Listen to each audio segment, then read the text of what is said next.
Ciao persone, sono l'assessore Ciano Contin, benvenuti a Discovery Ciano.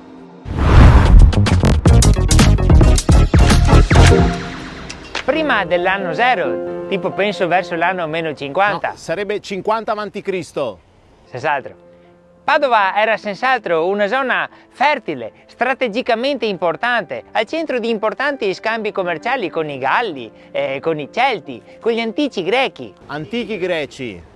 Antichi greci. Antichi greci. Antichi greci. Antichi greci. Con i là, insomma.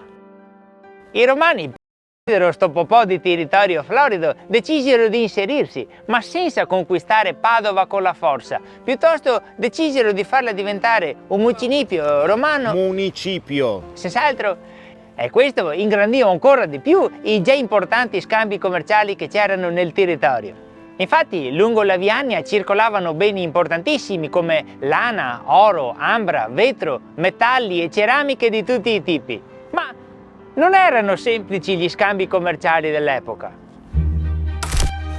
Ecus tu Damigianum de Venus de Septentrionem. Grazie, Stevie! Gracias, 50 sesterzi.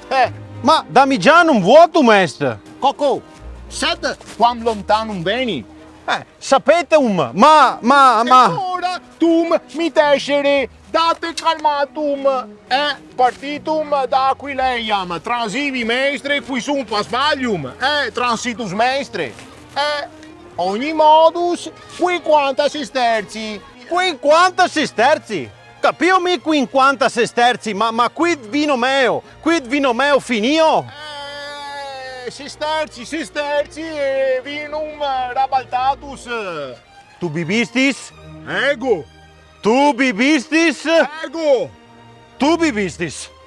Romulus pauperi, tum mitescere, date calmatum, mater tua pugnava te quando eri infantis. Mater mea nunquam percussum. Recuperamum tempo perdutus. Il nostro territorio custodisce preziosi tesori nascosti, luoghi antichi e meravigliosi che da secoli raccontano crocevie di scambi, incontri, conflitti e storie di vita.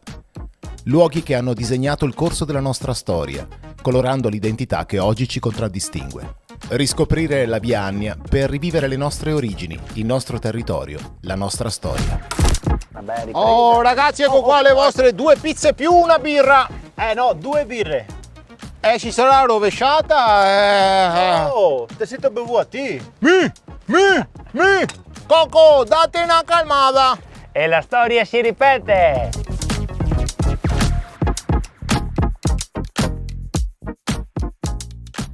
Tu bibistis? Ego.